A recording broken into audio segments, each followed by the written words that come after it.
परमात्मा पाप कर्म दंड को भी काट सकता है। अभी तक जिस भी संत व महापुरुष से मिले, उन्होंने यही बताया कि पाप कर्म फल भोगने से ही समाप्त होगा। वो प्रभु कौन है जो पाप कर्म को काट देता है, वो काल के बंधन से छुड़वा देता है। उसका क्या नाम है, पूजा की विधि क्या है? कृपया अवश्य सुनिए जगत गुरु तत्वदर्शी संत रामपाल जी महाराज के अमृत वचन। ये अपने धर्म के धर्म ग्रंथों से भी परिचित नहीं है। ये केवल अपनी सोच से दंत कथा सुना के और इनको अपनी रोजी रोटी का आधार बनाए बैठे हैं। तत्व भेद कोई ना कहे रे झूमकरा, ये पैसे ऊपर नाच सुन राई झूमकरा। कोटों मध्य कोई नहीं रे झूमकरा, अरबों में कोई गर्क सुनो राई झूमकरा। एक सरदार जी आया था गरीबदास जी के पास।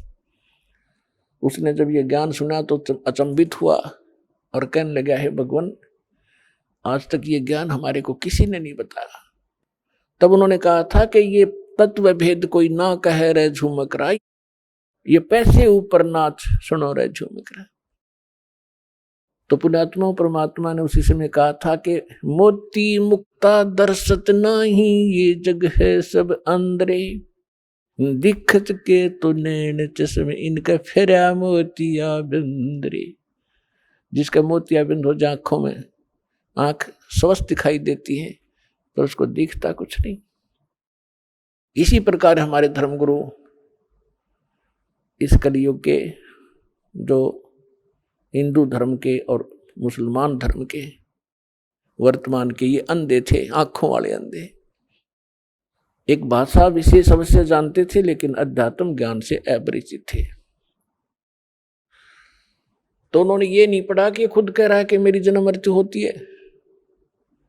वास्तव में तो श्री कृष्ण जी ने गीता का ज्ञान बोला ही नहीं, उसका तो शरीर प्रयोग किया था काल ने। अब जो प्रसंग चल रहा है उसी पर आते हैं।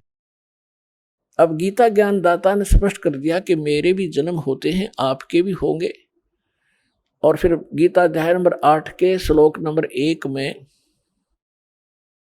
अर्जुन ने प्रश्न किया कि भगवान आप कह रहे हो 7वें अध्याय के 29वें श्लोक में कि जो उस तत्ब्रह्म से परिचित हो जाता है और सारे अध्यात्म ज्ञान से परिचित है, सभी कर्मों से परिचित है, वो केवल जरा और मरण से मोक्ष प्राप्ति के लिए, छुटकारा पाने के लिए ही प्रयत्न करते हैं। अर्थात वो इस संसार के प्रत्येक इस नाशवान सुख से, नाशवान क्रियाओं से परिचित हो जाते हैं। वो फिर इस संसार की किसी वस्तु की डिमांड नहीं करते हैं। कबीर साहब भी अपनी महिमा आप बताते हैं संसार इस काल की सचीची बताते हुए कहते हैं, क्या मांगो कुछ स्थिर ना रहाई, और देखत नैन चला जग जाई। 1 लख पूत 1.25 लाख नाती, उस रावण के आज दीवा न बाती।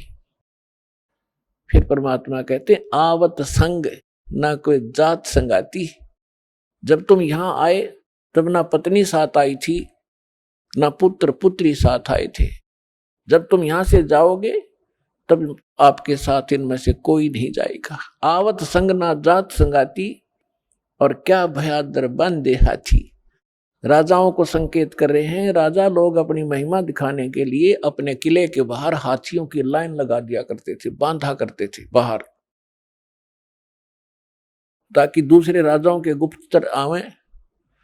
राजा अपनी महिमा दिखाते थे कि उस राजा के पास 200 हाथी बंधे हुए हैं तो कितना सक्षम होगा। यह प्रभुता थी उनकी। तो परमात्मा कहते हैं, क्या भयादर बांधे हाथी, द्वारका गाथी बांध के क्या फूला समाता है। कल मृत्यु हो जाएगी, परसों गधा बनेगा। फिर क्या बताते हैं, कहे कबीर अंत की बारी, जैसे हाथ झाड़ के चला जुआरी। जो भक्ति नहीं करते, इस संसार के झूठे सुख इन पदार्थों के संग्रह में अपना जीवन नाश कर देते हैं, वो अंत समय में ऐसे पछताएंगे जैसे हारने के बाद जुआ खेलने वाला जुआरी हाथ मसलता जाता है सर्वनाश करा के। कह कबीर अंत की बारी, जैसे हाथ झाड़ कर चला जुआरी। अर्जुन ने पूछा कि आप जी कह रहे हैं कि जो तत्परम से परिचित हो जाते हैं और सारे दातम ज्ञान से परिचित है और सब कर्मों से परिचित, वो केवल यहाँ जरा और मरण से छूटने का ही प्रयत्न करते हैं, इस संसार की किसी वस्तु की इच्छा नहीं रखते। तो तत्परम क्या है, ऐसा वो तत्परम क्या है, कौन है? 8वें अध्याय के प्रथम श्लोक में अर्जुन ने प्रश्न किया। गीता अध्याय नंबर 8 के श्लोक 3 में उत्तर दिया कि वो परम अक्षर ब्रह्म है, अर्थात तो गीता ज्ञान दाता से अन्य है। अब गीता ज्ञान दाता ने 8वें अध्याय के 5 और 7 मंत्र में श्लोक में अपनी भक्ति के लिए कहा कि अर्जुन तू मेरी भक्ति कर। अपना मंत्र उसने बताई दिया 8वें अध्याय के 13वें श्लोक में, मेरा केवल एक ओम ब्रह्म है। और ये नाड़ी, ये हमारे धर्मगुरु कौन से मंत्र देते थे? ओम नमः शिवाय, ओम भगवते वासुदेव नमः, हरे राम हरे कृष्ण कृष्ण कृष्ण हरे हरे, राधे श्याम राधे राधे श्याम मिला दे। इन मूर्खा ने पूछा तुम लाए कहां से ये मंत्र? जब गीता जी को सर्वधार्य मानते हो और गीता जी में जो वर्णन किया है हमें वही करना चाहिए था, इसके अलग करते हैं तो मनमाना आचरण कर रहे हैं, मनमुखी साधनाएं कर रहे हैं। तो गीता अध्याय नंबर 16 के श्लोक नंबर 23 और 24 में ये कंसेप्ट क्लियर किया हुआ है कि शास्त्र विधि को त्याग कर जो मनमाना आचरण करते हैं उनको न तो सुख होता है और न ही उनको कोई सिद्धि प्राप्त होती है और न ही उनकी गति होती है, यूजलेस। इससे तेरे लिए अर्जुन कर्तव्य और अकर्तव्य की व्यवस्था में जो साधना करनी चाहिए, जो नहीं करनी चाहिए, सदग्रंथ ही प्रमाण है, उन्हीं को आधार मानना, किसी की दंत कथा पर विश्वास मत करना। अब गीता ज्ञान दाता 8वें अध्याय के 5 और 7 में कहता है, 8वें अध्याय के 13वें श्लोक में उसने बताई दिया कि मेरा तो केवल ओम मंत्र है पूरी गीता जी में, इस ओम के अतिरिक्त कोई मंत्र नहीं है ब्रह्म साधना का। फिर गीता अध्याय नंबर 17 के श्लोक नंबर 23 में 3 मंत्र के जाप का निर्देश है और उसमें सांकेतिक है। वो ओम तो स्पष्ट है, उसमें लिखा है ओम तत्सत इति निर्देश है ब्रह्मणे त्रिविधे समर्थ है, ब्राह्मणा तेन वेदा च यज्ञा विहिता पुरा। इसका अर्थ है कि उस सच्चिदानंद घन ब्रह्म परम अक्षर ब्रह्म की साधना का केवल एक ओम, ये ओम तत्सत 3 मंत्र के जाप का निर्देश है। इसकी 3 विधि से ही जाप है, त्रिविधा समर्थ है। ओम तत्सत इति निर्देश है, निर्देश का मतलब है फाइनल फैसला, डायरेक्शन, उसमें कोई अग्रम मग्रम नहीं रहती। जैसे कोई अधिकारी निर्देश दे दिया तो उसके अनुयायियों को, उसके फॉलोअर्स को, यानी उनके नौकरों को फिर उसमें ऑब्जेक्शन नहीं होता कि डायरेक्शन है साहब की, तो अटेंशन हो जाते हैं, फाइनल होता है। तो ये लिखा है कि ओम तत्सत इति निर्देश है ब्रह्मणे त्रिविधे समर्थ है। ब्रह्मणे माने उस परम अक्षर ब्रह्म का, उसको पाने का, उसकी प्राप्ति का। प्राप्ति मीन उस लोक में जाने का जहां वो सुख सागर है, जहां कोई दुख नहीं है, जहां जाने के बाद प्राणी फिर लौटकर कभी संसार में नहीं आते, वहां जाने का ये मंत्र है, उस सच्चिदानंद घन ब्रह्म के लोक में जाने का। तो गीता अध्याय नंबर 8 के श्लोक नंबर 5 और 7 में गीता ज्ञानदाता बताता है कि अर्जुन यदि मेरी शरण में रहना है तो मेरी भक्ति कर, मेरा भक्त बन और युद्ध भी कर और मेरा सिमरन भी कर।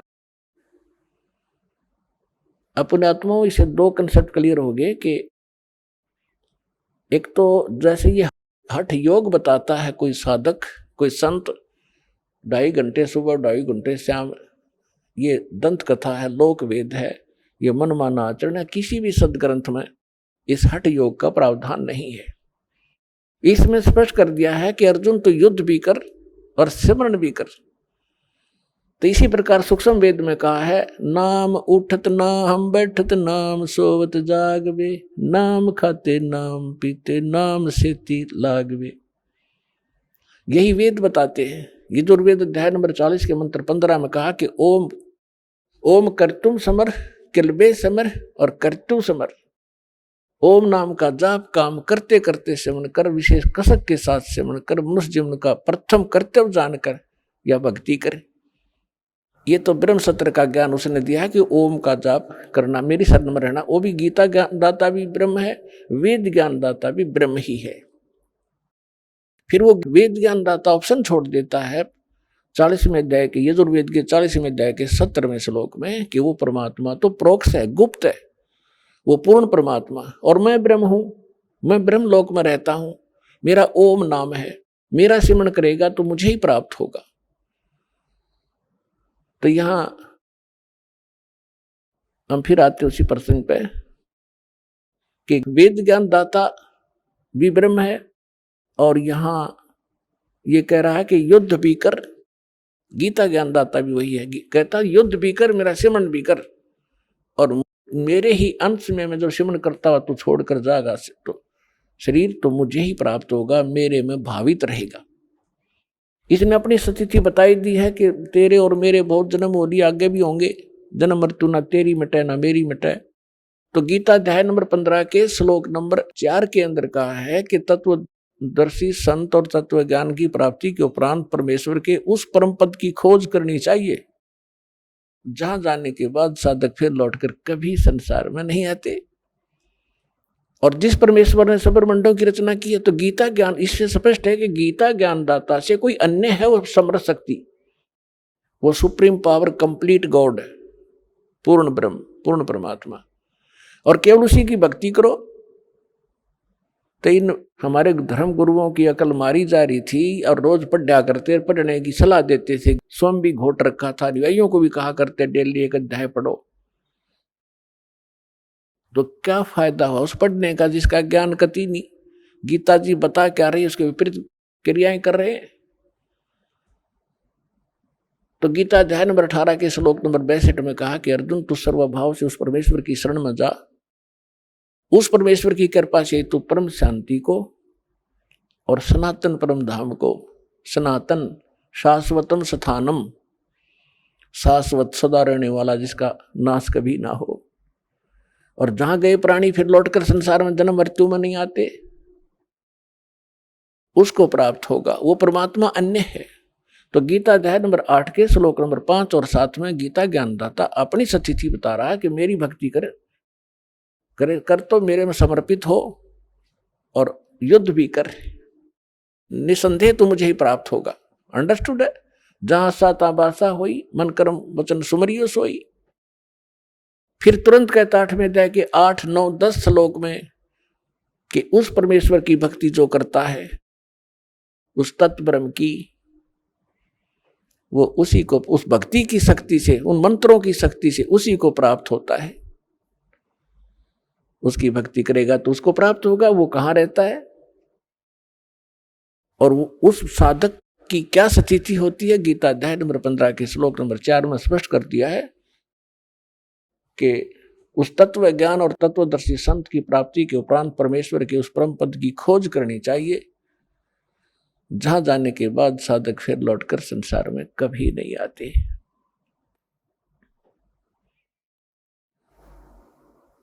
तो पुण्यात्माओं, ब्रह्मा विष्णु महेश नासवान, इनका पिता ये ब्रह्म सरपुरुष, ये भी नासवान, इसकी भी जन्म मृत्यु होती है।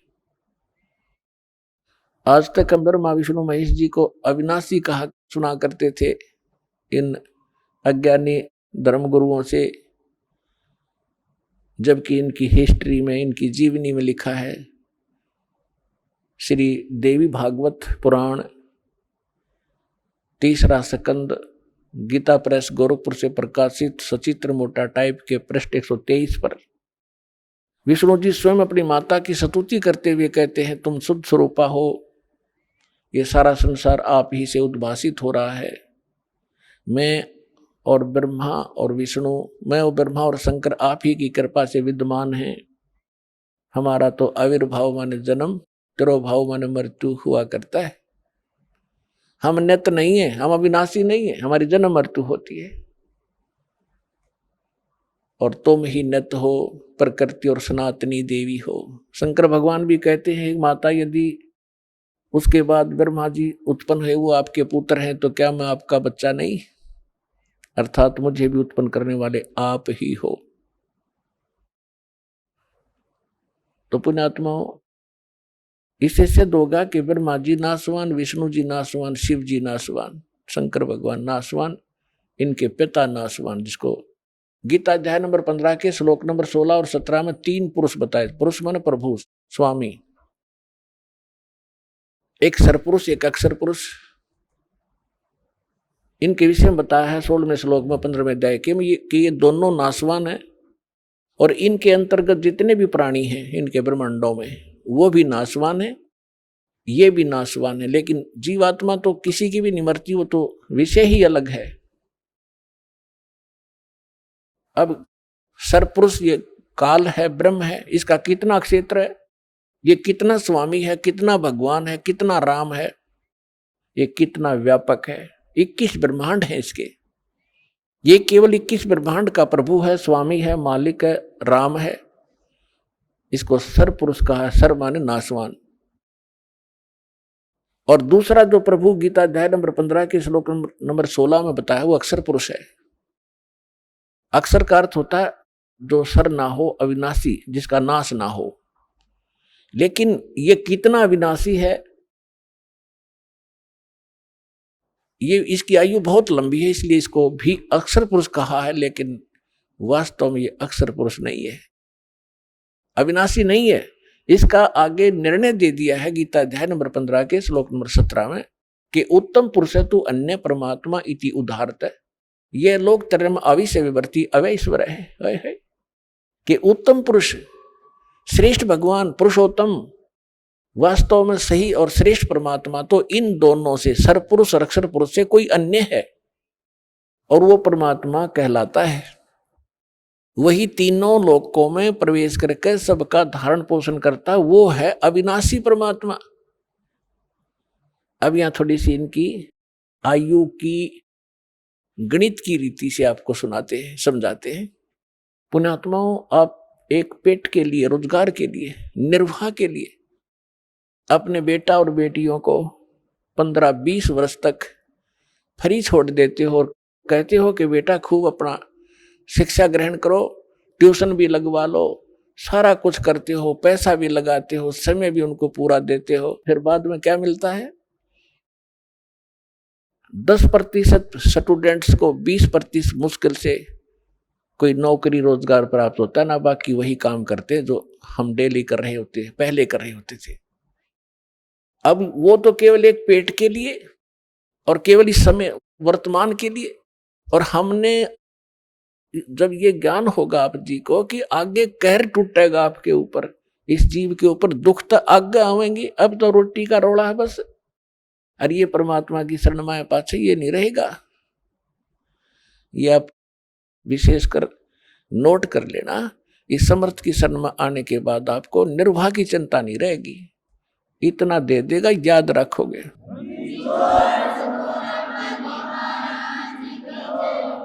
इसके विषय में बताते हैं परमात्मा के समर्थ का शरणा गहो रंग होरी हो, भाई कदे न हो काज राम रंग होरी हो। समर्थ की शरण गहो और कभी कोई आपका अकाज यानी कोई भी आपत्ति, ऐसी दुर्घटना आपके ऊपर कभी नहीं होगी। और कोई संस्कार का दुख आवे भी गा तो परमात्मा ऐसे टाल देगा, आप सोच भी नहीं सकते। फिर क्या बताते हैं कि जो इस परमात्मा की शरण में आ जाते हैं, जो भक्त संत, वो फिर उनके लिए किसी चीज की कोई समस्या नहीं रहेगी। आप देखना, जिन भक्तों ने सच्चे दिल से ये भक्ति कर रखी है, और जिनको 4, 5, 10 वर्ष हो गए हैं। दास को पता है उनकी उसमें क्या स्थिति थी और आज उनके कितने सुख दे रखे हैं। तो इसलिए इस परमात्मा की शरण में आने के बाद आपके भाग में ना होगा वो भी सुख देगा। ये समर्थ है। सतगुरु हाथ लेखनी सब बहिया। इस परमेश्वर के हाथ में कलम है और बही माने आपके मस्तक में लिखने वाला जो कागज है वो भी इसी के पास है। ये जो चाहे लिख देगा। तो इसलिए दास प्रार्थना ये करना चाह रहा था कि आपने इस आध्यात्मिक यूनिवर्सिटी में ज्यादा अटेंडेंस करनी चाहिए और यहाँ से सीडी वगैरह ले जाके घर अपना बच्चों को दिखावे, रिश्तेदारों को सुनावे और आप भी घनी अच्छी तरह सुने। तो फिर आपको यहाँ का भी सुख मिलेगा, संसारिक सुख आपको इतने देगा। आपने हाथ जोड़ना पड़ेगा भगवान का आगे, क्योंकि आपको ज्ञान हो जाएगा इस माया का। करेंगे कि ये तो हमें डुबो दी गया लास्ट में। इस दास के साथ ये घटा हुआ सारा कुछ, तब दास कॉन्फिडेंस से आपसे कह रहा है। तो पुणात्मा इतनी माया प्रारंभ कर दी थी दाता ने देनी, हाथ जोड़ दिया, रोया बैठ के। दाता आप तो कह रहे तो दुश्मन है और ये फिर देने लगे आप, तो बाद में इस नौकरी को त्यागना पड़ा परमात्मा के प्रचार के लिए। तो कहने का भाव ये है कि जिस वस्तु के लिए आप भटक रहे हो, एक रोजगार, रोटी और छोटे मोटे दुख आप पर आए हुए हैं, ये तो छू मंत्र कर देगा आपके, पर करेगा जब आपकी सीधी नीत हो जाएगी। अब तो आपको आदत पड़ रही है कहीं चले झाड़ा लवाया वहां, बस दुख हो रहा है, महाराज जी कुछ बता दे, हम उसका कर दर्जा, वो अपना राज्य, हम अपना राज्य। दास ऐसा नहीं चाहता और ना ऐसा करेगा। आपको सुख देंगे लेकिन आपकी यहाँ अटेंडेंस लगवाएंगे ताकि आपको ज्ञान से परिपूर्ण करें, ताकि फिर आपके तो एक सुख हो गया, मान लिया आप चले गए, अगर 20 हो रहे होंगे आपके ऊपर, अगर यहाँ से टल गए तो परमात्मा दास आपको ये बताना चाह रहा है कि इसमें समय घना दो और ध्यान से सुनो इस आध्यात्मिक लेक्चरों को, इन प्रवचनों को, और आपके कंठस्थ याद हो जाएगी। जैसे रामायण महाभारत हमने घोट रखी थी, कितने दिन तो सुनते आ रहे थे, 1 से 2 से हजारों से वही कथा सुनी। तो अब ये सत्य कथा सुनोगे, ये बच्चे बच्चे तक पहुंच जाएगी और फिर एक रस हो जाएंगे, कोई डगमग करनिया नहीं रहेगा, बीच में अटपट करनिया। तो आपको जितने यहाँ आते हैं, दास ये चाहता है कि आपको इतना परिपक्व कर दूं इस ज्ञान से कि काल ने जो अज्ञान भर रखा है अन्य समाज में, उसके साथ संघर्ष करो और उनको अपने पक्ष में कर लो। लास्ट में होना पड़ेगा उनको, क्योंकि वह अज्ञान है। हम भी ऐसे डटे खड़े थे उस अज्ञान के साथ में, आज हम रो रहे हैं कि भगवान वो समय खो दिया, बेमतलब। तो इसलिए ये थोड़ा सा ध्यान से सुनना। तो अब इन भगवानों की थोड़ी सी आयु बताते हैं आपको, जो God Kabir given spiritual knowledge सूक्ष्म वेद है उसके आधार से। ब्रह्मा जी की आयु तो हमारे ये धर्म गुरु भी बताया करते थे कि ब्रह्मा जी की 100 वर्ष की आयु है। ब्रह्मा जी का एक दिन 1000 चतुर्युग का बताते थे।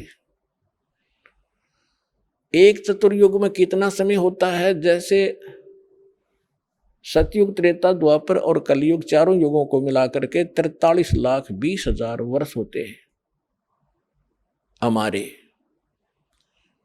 ये एक चतुर्युग में, और ऐसे ऐसे 1000 चतुर्युग का ब्रह्मा जी का दिन, इतनी ही रात्रि, और 30 दिन रात का एक महीना, और 12 महीने का इन देवताओं का एक वर्ष।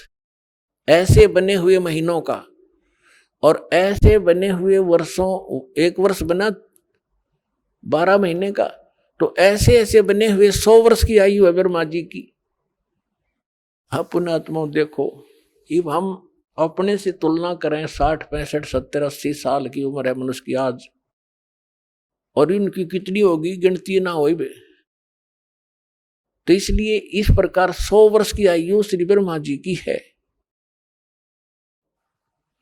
और ब्रह्मा जी से 7 गुनी ज्यादा विष्णु जी की, और विष्णु जी से 7 गुना शंकर जी की। इनकी ये स्थिति है। ब्रह्मा जी की 100 वर्ष, विष्णु जी की 700 वर्ष और शंकर जी की 4900 वर्ष, 4900 वर्ष। और ऐसी ऐसी आयु वाले शंकर भगवान 70,000 मर लेंगे। जब 70,000 शंकर जी की मृत्यु हो जाएगी, शंकर 70,000 शंकर मर जाएंगे शिव, उसके बाद एक ब्रह्म मरेगा सरपुरुष और एक ब्रह्मांड का विनाश होगा। फिर ये सारे जीव इंक्लूडिंग दुर्गा और ये सरपुरुष ज्योति निरंजन और ये सब ब्रह्मा विष्णु महेश वाली शरीर नष्ट हो जाएंगे। ये आत्माएं ऑटोमेटिकली दूसरे ब्रह्मांड में चली जाएंगी और वहां फिर क्या है, ज्योति निरंजन का शरीर और दुर्गा का एकदम युवा बन जाते हैं, वहां जाते ही। केवल इन दोनों की उत्पत्ति प्रथम होती है वहां ऑटोमेटिकली। जैसे आप देखते हो गेहूं के अंदर गेहूं कणक डाल रखी है, उसमें अपने आप सुरसी डोरे बन जाते हैं। तो उस जिस लोक में ये जाएंगे, जाते ही इनके ऐसे दोनों के युवा शरीर बन जाते हैं। फिर इनसे सभी आत्माएं जो दुर्गा के शरीर में प्रवेश कर जाती हैं, वो दोबारा फिर इसी तरह वहां इनका जन्म प्रारंभ होता है। फिर दूसरे ब्रह्मांड में सृष्टि शुरू होती है। तो जैसे 70,000 शंकर जी के मरने के उपरांत एक ब्रह्म की मृत्यु हुई, सरपुरुष की मृत्यु हुई, तो ये एक युग हो गया। एक युग किसका? अक्षर पुरुष का। गीता अध्याय नंबर 15 के श्लोक 16 में 2 पुरुष है, सरपुरुष और अक्षर पुरुष। अब अक्षर पुरुष की आयु बताते हैं आपको। ऐसा एक युग बना, ऐसे ऐसे 1000 युग का दिन है उस अक्षर पुरुष का, और इतनी ही रात्रि है। इसमें चतुर्युग नहीं है। गीता अध्याय नंबर 8 के श्लोक नंबर 17 में ये हमारे अज्ञानी धर्मगुरु अनुवाद करते समय गलती किए हुए हैं। उसमें ब्रह्मणे माने उस वहां पर चतुर्युग नहीं है, ओनली सेंसर युग लिखा है, 1000 युग लिखा है। इन्होंने ज्ञान तो था नहीं, ब्रह्मा जी का बता दिया कि ब्रह्मा जी के 1000 चतुर्युग का दिन, इतनी ही रात्रि। नहीं, वहां चतुर्युग नहीं है। ध्यान से पढ़ना उसको दोबारा, ओनली युग है। तो 1000 युग ऐसे बने हुए युग, 1000 युग का उस अक्षर पुरुष का दिन और इतनी ही रात्रि होती है। जब अक्षर पुरुष का दिन समाप्त होता है तो 21 ब्रह्मांड विनाश हो जाता, पूरे 21 ब्रह्मांड का। और ये सभी प्राणी उस अक्षर पुरुष के एक कोने में वहां रख दिए जाते हैं। उसके उपरांत फिर से 21 ब्रह्मांड का निर्माण होने लगता है। बहुत समय तक लगता है इसमें दोबारा। जैसे ये आजकल साइंटिस्टों की जहां पहुंची है, ये तो एक बहुत निम्न स्तर का ज्ञान है कि अपने आप ये इतने समय में पृथ्वी बन गई, इतने समय फलाना बन गया। ये तो बहुत बाद की बातें हैं। और वो 1 सेकंड में बना दे, 1 सेकंड में, एक वचन में फिर से असंख्य ब्रह्मांड रच दे उस समर्थ परमात्मा। लेकिन उसने विधान बना के छोड़ दिया। इस पे साइंटिस्ट अपना अनुसंधान करते रहेंगे, इसी में मर जाएंगे। ये भगवान का अध्यात्म के निकट भी नहीं पहुंच सकते, बल्कि दूर कर रहे हैं जनता को। अब क्या होगा कि ऐसे 1000 युग का दिन, ऐसे 1000 युग की रात, ऐसे बने हुए 30 दिन रात का महीना अक्षर पुरुष का, और ऐसे 12 महीने का एक वर्ष, ऐसे बने हुए महीने, और फिर ऐसे बने हुए वर्ष के 100 वर्ष की आयु है अक्षर पुरुष की। अब लगाओ हिसाब। अब परमात्मा क्या कहते हैं? एती उम्र बुलंद मरेगा अंतरे। जिसकी आयु है मृत्यु भी होगी। सतगुरु लगे न कान न भेंटे वो संतरे। एती उम्र बुलंद मरेगा अंतरे, क्योंकि वो सतगुरु लगे न कान न भेंटे वो संतरे।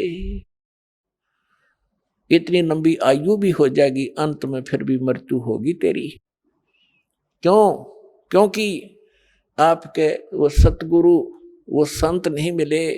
कौन से संत? गीता अध्याय नंबर 4 के श्लोक नंबर 34 में कहा कि गीता ज्ञानदाता कहता है कि अर्जुन,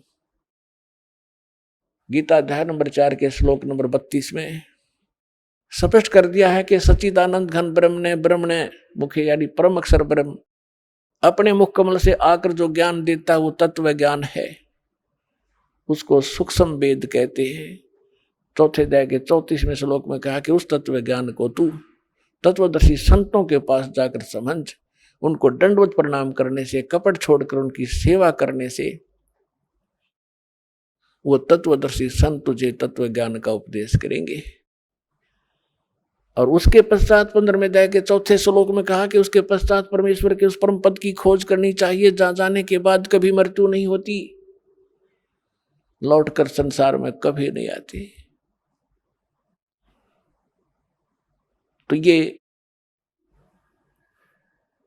यहां क्या बताते हैं, जैसे कुरान शरीफ के अंदर भी यही प्रमाण है, सूरत फुरकानी 25 आयत 52 से 59 में, कि जिस परमेश्वर ने 6 दिन में सृष्टि रची, 7वें दिन तख्त पर जा बैठा है, वो कबीर परमात्मा है। और उसकी खबर किसी बाखबर से पूछो, वो कुरान शरीफ का ज्ञानदाता भी उससे परिचित नहीं है। यजुर्वेद अध्याय नंबर 40 के श्लोक नंबर 10 में भी यही स्पष्ट किया है कि कोई तो परमात्मा को संभुवात कहता है, कोई असंभुवात कहता है। संभुवात माने जन्म लेने वाला, असंभुवात के वो कभी जन्म लेता ही नहीं, वो अजन्मा है, निराकार है। कोई रामकृष्ण रूप में मानता है संभुवात, तो वो परमात्मा कैसा है, जन्म लेता है या नहीं लेता है, उसकी जानकारी तत्वदर्शी संत बताते हैं, उनसे पूछो।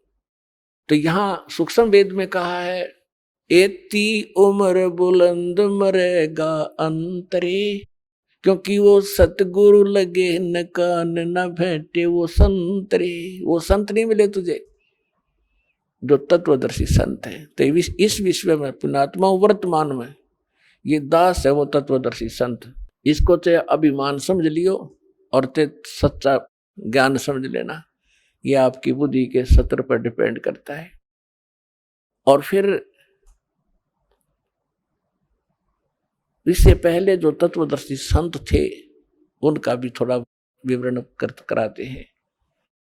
जिनको परमात्मा मिले, तत्व ज्ञान से परिचित कराया और खुद गवाह बनाए सतलोक सचखंड ले जाकर, वो तत्वदर्शी संत थे। उनकी किसी ने सुनी नहीं और उनको आदेश भी दे दिया गया था कि अभी ये भोली आत्मा इस अनमोल ज्ञान को ठुकरा देंगे, ये छुपा के रखना। तो कौन कौन थे वो तत्वदर्शी संत? आदरणीय धर्मदास साहिब जी, आदरणीय मलुकदास साहिब जी, आदरणीय नानक साहिब जी, आदरणीय दादू साहिब जी, आदरणीय गरीबदास साहिब जी, गांव छुड़ानी, जिला जज्जर, हरियाणा वाले, आदरणीय गीसा दास साहिब जी, गांव खेकड़ा, अब जिला बागपुर हो गया बताते हैं, पहले मेरठ था, उत्तर प्रदेश वाले।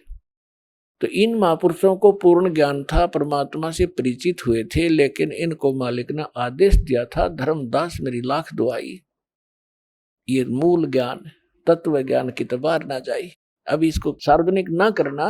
यदि ये सार्वजनिक तुमने अब कर दिया तो कहते हैं ये मूल ज्ञान बाहर जो पढ़ी तो बिचली पीढ़ी हंस नहीं तरही। ये बिचली पीढ़ी है 5500 वर्ष, जब कलयुग बीत जाएगा तब ये बिचली पीढ़ी प्रारंभ होगी। तो आपके लिए ये सब कुछ छुपा के रखा था दाता ना, यू खजाना, अरे इस दास को दे दी इस खजाने की चाबी और कह दिया बेटा खोल बखेर दे अपने भाई बहनों के लिए। तो ये आपके ऊपर ये बिचली पीढ़ी, तो ये तत्वदर्शी संत थे, इनकी जो अमर वाणी है परमात्मा के उस तत्व ज्ञान से मेल खाती है। और आदरणीय गरीबदास साहिब जी को तो स्पेशल ज्ञान दिया ही है कबीर परमात्मा ने। पहले कहा था कि जो 12वां पंथ होगा गरीबदास वाला पंथ, उसमें मेरी महिमा की वाणी पुनः प्रकट करवाऊंगा, क्योंकि कबीर सागर में बीच बीच में इन कबीर पंथियों ने कबीर सागर से हटकर भी ज्ञान घुसेट दिया घना रियल ज्ञान में। तो इसलिए गरीबदास जी के द्वारा ये यथार्थ ज्ञान पुनः प्रकट करवाया। और फिर उन कोड वर्डों से इस दास को परिचित करा के उन सब सदग्रंथों का निष्कर्ष निकाला। अब आपके सामने वो कैप्सूल बना के दे दिए, आप खाओ और 101 पीढ़ी आपकी पार होएगी, जब लगे रहे तो 101 पीढ़ी।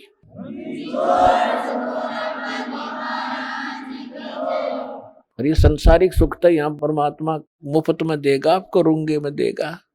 जिन सुखों के लिए, जिस धन के लिए आप भटक रहे थे, ये तो आपको फ्री में देगा। आप सोच भी नहीं सकोगे कैसे बरकत करेगा आपके घरों में, कैसे आपदाएं टालेगा आपकी, और फिर मोक्ष भी देंगे। तो यहाँ क्या बता रहे हैं, जो प्रसंग हम उसी पर आते हैं कि तत्वदर्शी संत ये महापुरुष थे।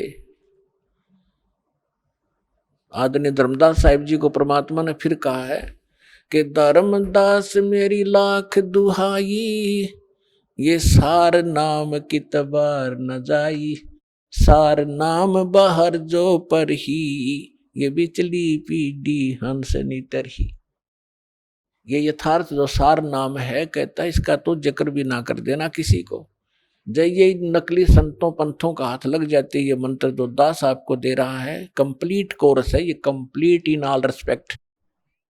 इसमें से इन अनाड़ियों ने, जैसे एक मोटर होती है, राम कार होती है, तो किसी ने तो स्पेयर पार्ट की दुकान में से एक बैरिंग खरीद लिया, और किसी ने एक व्हील खरीद लिया, टायर ले लिया, किसी ने स्टीयरिंग ठा लिया, और वो नो हट जा गाड़ी आ गई, राम या गाड़ी बन गई। एक पहिए न घुमाते फिरे, जैसे कोई तो किलंग किलंग नाम दे है, कलंग श्रृंग किलंग, कोई अरंग अरंग देता है, कोई ओंकार ओम ओंकार ये अटबट देते हैं।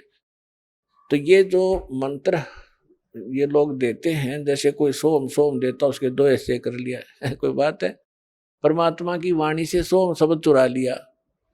जैसे किसी के घर से मोटरसाइकिल उठा लाओ चोरी की, उसने फिर इसको चलाने का तरीका क्या बता रहे हैं ये, कि इस सोहम के दो भाग कर लो, सो बाहर हम अंदर। यानी मोटरसाइकिल बीच तक काट दी, जो इसने इधर घुमा दो, इसने इधर घुमा दो, बढ़िया गाड़ी बन गई। इन मूर्खान क्या है का पता नहीं।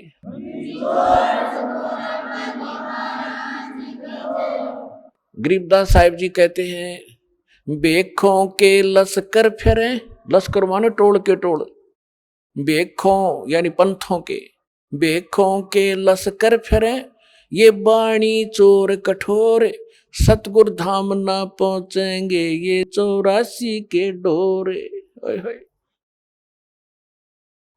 कहते हैं कि इन बेखों के कितने पंथों के झुंड फिरते हैं, परमात्मा की बाणी चुरा के, बाणी चोर कठोर, और इतने ढीठ बना दिए, लड़ने को तैयार हो जाते हैं, सच्चाई सुनना नहीं चाहते, मरने कटने को तैयार हो जाते। क्या साधु संतों के ये लक्षण होते हैं? बेखों के लश्कर फिरेंगे बाणी चोर कठोर, और सतगुरु धाम ना पहुंचेंगे ये 84 के ढोर। यही धक्के खाएंगे ये लोग जो इस सत्य नाम और सार नाम, इस कंप्लीट कोर्स को नहीं ग्रहण करेंगे। तो हम फिर उस प्रसंग पर आते हैं। एती उम्र बुलंद मरेगा अंतरे, सतगुरु लगे न कान न भेटे वो संतरे। वो संत ना मिले आपको, तत्वदर्शी संत नहीं मिले। वो तत्वदर्शी संत जिन महापुरुषों से दास कलयुग में परिचित है, वो उनके शुभ नाम आपको अभी बताए। उनमें से एक आदरणीय गरीबदास साहिब जी, गांव छुड़ाने जिला जज्जर वाले ने अपनी परमात्मा की महिमा कलम तोड़ बोली है, लिखाई है। तो वो क्या कहते हैं, परमात्मा की महिमा बताई है। मन तू चल रे सुख के सागर, जहां शब्द सिंधु रत्नागर। सुख सागर किसे कहते हैं? शंखों लहर मेहर की उपजे, कहर नहीं जा कोई। शंखों लहर मेहर की उपजे, कहर नहीं जा कोई। दास गरीब अचल अविनाशी, सुख का सागर सोई। मन तू सुख के सागर बसरे भाई और न ऐसा यस रे कि जहां शंखों लहर मेहर की उपजे। अपने आत्मा अब हम 5 तत्वों से बने हुए पुतले में रहते हैं। इसमें कभी बीपी हाई, कभी लो, कभी कोई काम, कभी क्रोध, कोई लालच दुखी कर रहा होता है। हम सड़ रहे हैं इसके अंदर, अपने कर्म बिगाड़ रहे हैं। अनमिलना वही है जो लिख रखा आपके प्रारब्ध में, आपकी किस्मत में। इसे अधिक नहीं मिलेगा, इसे न्यून भी नहीं रहेगा, कम भी नहीं रहेगा। लेकिन ये बात हमसे कोसों दूर होगी, हमें कोई ये दृढ़ करने वाला नहीं रहा। अब तो घर में भी ना रहे, सबने माया जोड़न की ट्रेनिंग ले रखी है। पहले कम से कम माता पिता, दादा दादी कोई गलती करता बालक ने क्या करते, ना भाई ये काम ना करिए, भगवान रुष्ट हो जाएगा।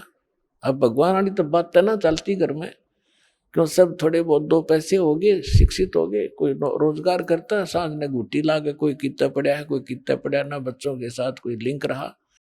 तो इस प्रकार ये हमारी सारी नैतिकता का भी नाश हो गया।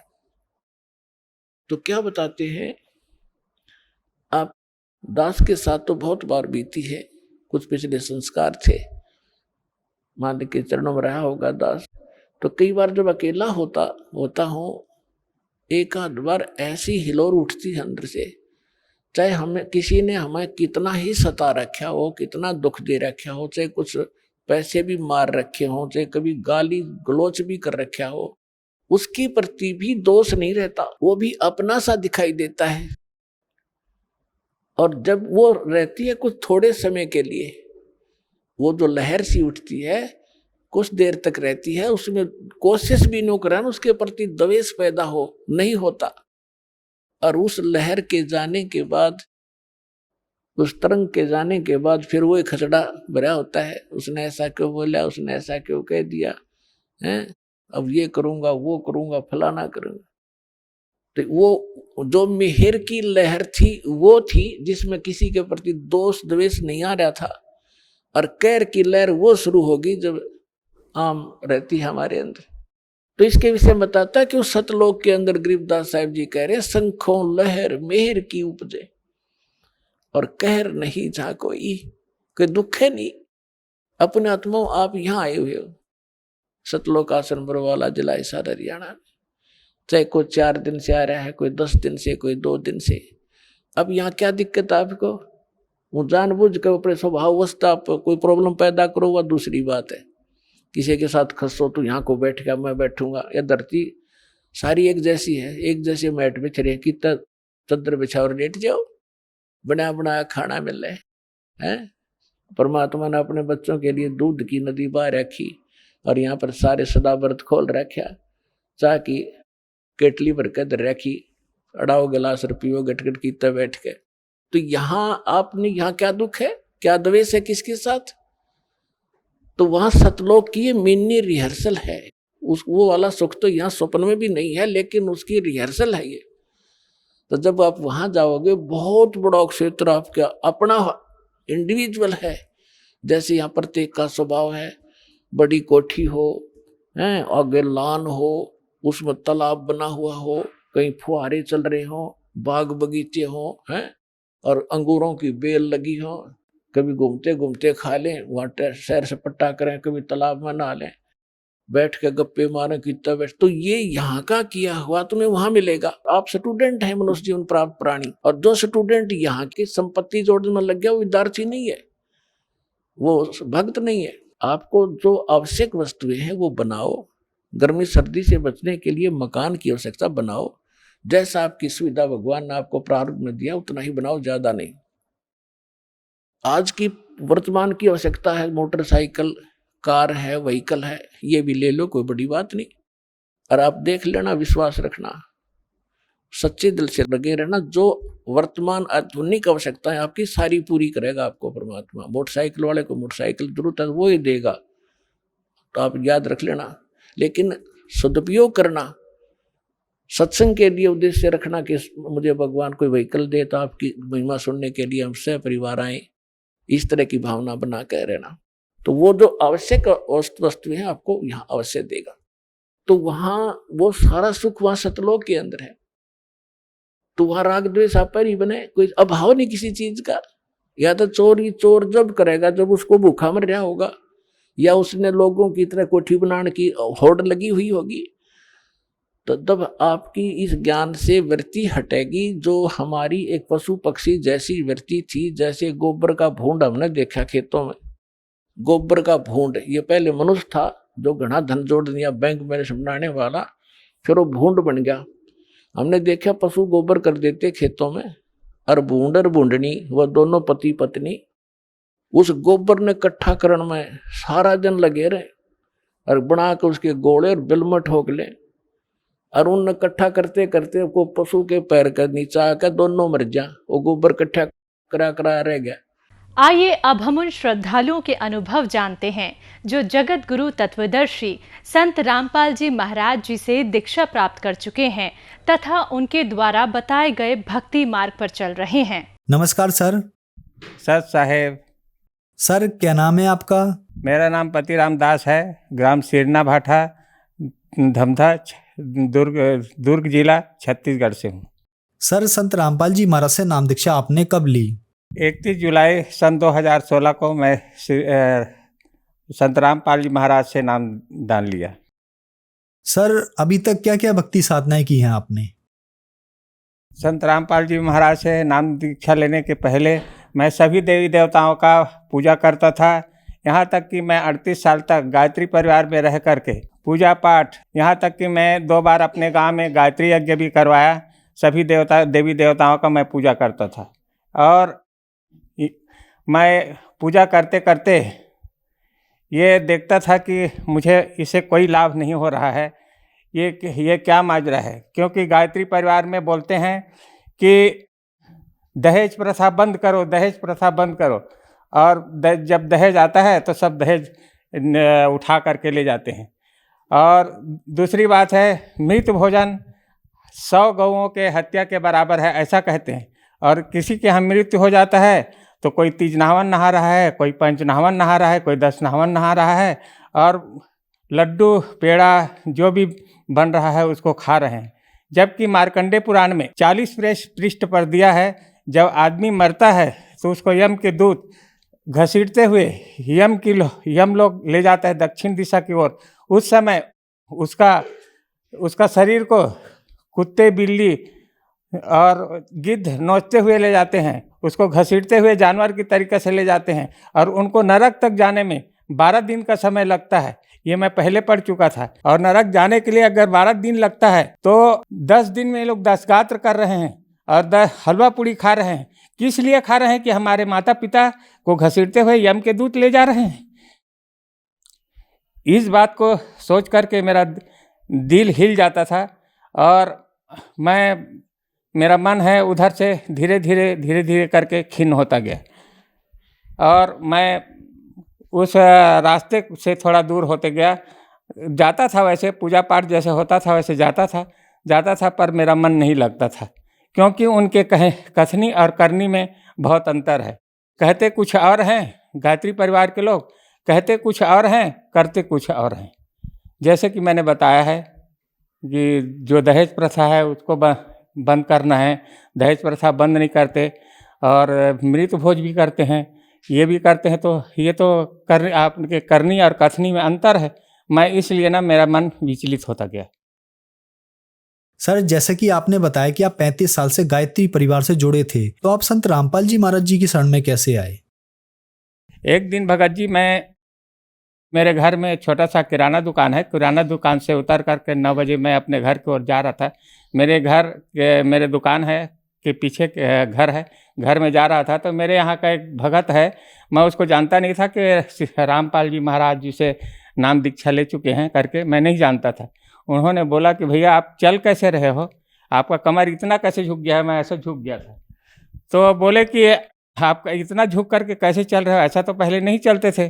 मैं बोला भाई मेरे एक साइटिका है, और साइटिका का अभी दवाई लिया नहीं हूँ, इसलिए मैं ऐसा चल रहा हूँ, और खाना खा करके लूँगा। ऐसा बोलते हुए मैं चला गया। दूसरे दिन वो पुस्तक लेके आए, ज्ञान गंगा और गीता तेरे ज्ञान अमृत, और ये देवी भागवत वेद लेकर के आए। उन्होंने बोला भैया इसमें देखो ऐसा ऐसा लिखा है, आप तो गायत्री परिवार से जुड़े हुए हो, सभी ग्रंथों को आप जानते हो, सबकी जानकारी आपको है, मैं जानता हूँ कि आप ऐसा ऐसा काम करते हो, मेरे को नामदान भी दिलाया हो गायत्री परिवार में, तो आपको मेरे बात मानना पड़ेगा और मेरी बात मान करके आप रामपाल महाराज जी से नाम दीक्षा ले लो और आपका ये बीमारी ठीक हो जाएगा। तो मैं बोला भैया मैं तो गुरु बना लिया हूँ, दूसरा गुरु कैसे बनाऊँगा?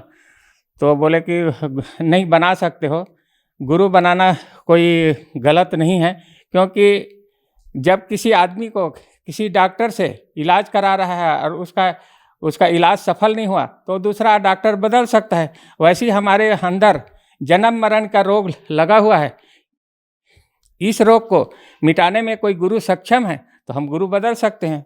मैं बोला ये तो बात सही है, ऐसा तो कर सकते हैं।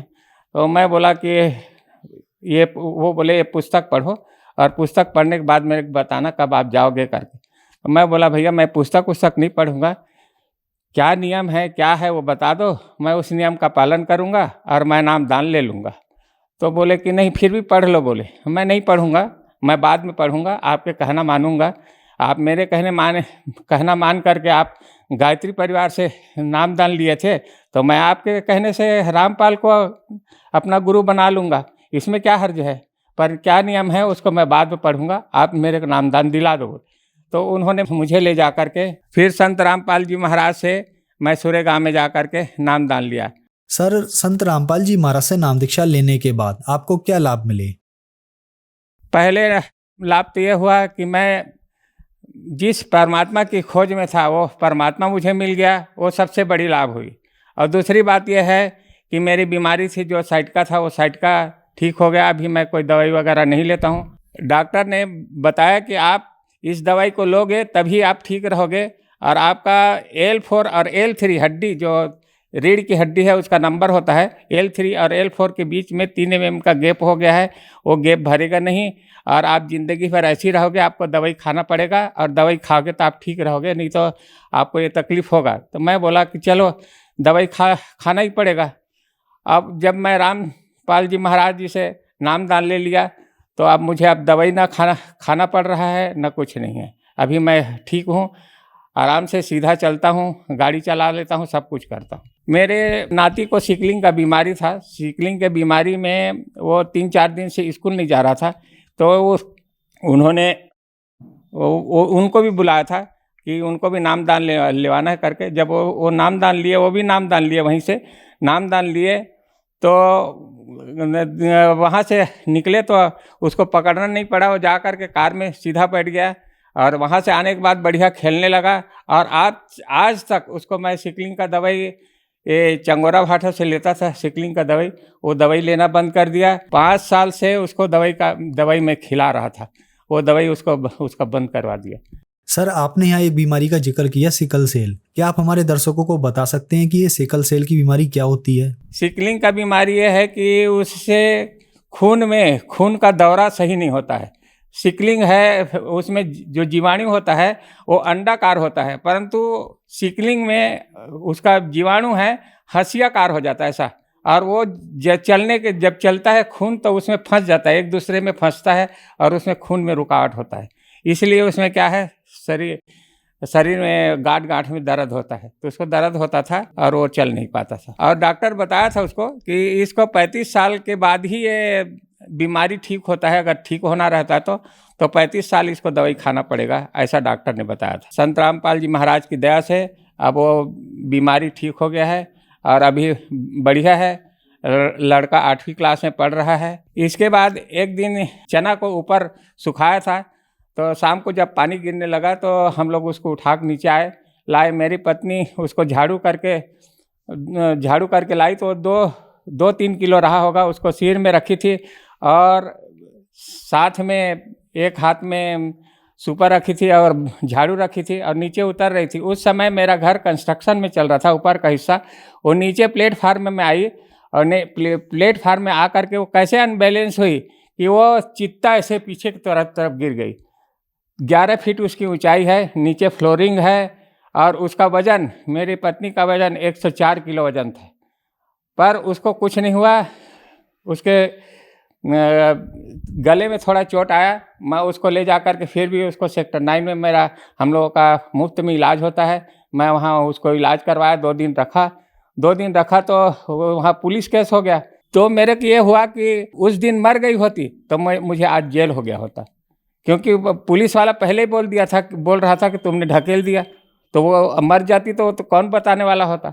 तो वो बताई और मेरे को यही लाभ हुआ कि मैं जेल से बच गया। उसके बाद लाभ हुआ, मैं एक दिन तार कस रहा था खेत में, तार कसते कसते यहाँ अचानक दर्द हुआ, और दर्द होने के बाद मैं डॉक्टर के पास गया तो बोले कि आपको तो हार्निया हो गया है। तो हार्निया हो गया है तो क्या करना पड़ेगा, ऑपरेशन करना पड़ेगा। परंतु उन्होंने ऑपरेशन के लिए भी मना कर दिया, बोला कि आपका उम्र ज़्यादा हो गया है, ऑपरेशन नहीं हो सकेगा। तो मैंने गुरुजी से अरदास लगाया, गुरुजी ऐसी ऐसी बात है और ऑपरेशन कर नहीं रहे हैं। संत रामपाल जी महाराज जी से मैं अरदास लगाया कि मेरा ऑपरेशन हो नहीं पा रहा है, मैं क्या करूँ, मुझे तकलीफ़ है। तो बोले नहीं बेटा, अब होगा, आप जाओ, एक बार और जाओ डॉक्टर को दिखा बोले। तो मेरा हार्निया का ऑपरेशन हुआ है। आप देख सकते हो मेरे नाभि नहीं है, आज मैं स्वस्थ हूँ।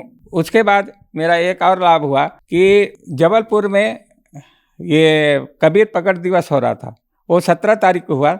तो 14-15 तारीख को, 17 तारीख तो कार्यक्रम होना था, 14-15 तारीख को मेरे घर में ट्यूबवेल है, वो ट्यूबवेल में पानी आना बंद हो गया। तो मैं बोला अब तो प्रकट दिवस में नहीं जा पाऊँगा, क्योंकि घर में 3-4 लोग किराएदार हैं, उनके लिए भी पानी की व्यवस्था करना पड़ेगा, घर में जानवर है उनके लिए भी पानी की व्यवस्था करना पड़ेगा। क्या करूँ परमात्मा करके मैं रात भर रोते रहा। और उसी दिन शाम के समय पानी गिरा था, हल्का पानी गिरा था। हमारे भाठा एरिया करके वहाँ पानी बह जाता है, तो धार थोड़ा बहा था। तो मेरे यहाँ पत्नी सवेरे उठी, आज पानी गिरा है तो हो सकता है धार आ गया होकर करके, तो उन्होंने पंप को चालू किया तो एकदम लाल लाल पानी निकला और पूरा आंगन भर लाल लाल हो गया। 2-3 गुंडी में भरे, 2 ठो ड्रम था उसमें भर दिए, और भरने के बाद उन्होंने बंद कर दिया।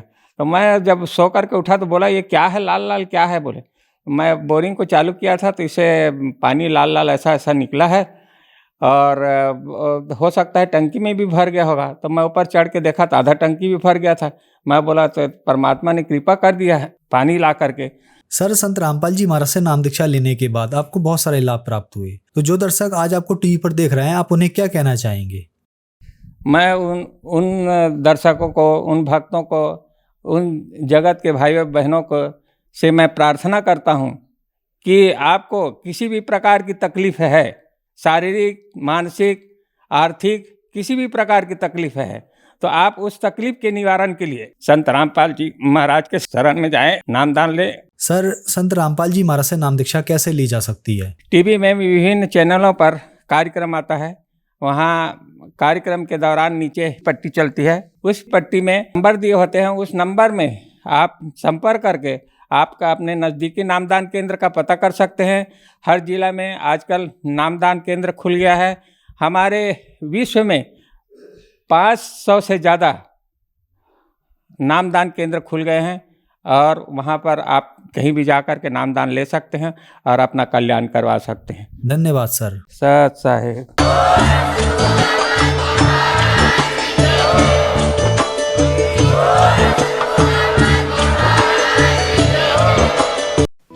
आप सुन रहे थे जगत गुरु तत्वदर्शी संत रामपाल जी महाराज के मंगल प्रवचन। अधिक जानकारी के लिए संपर्क करें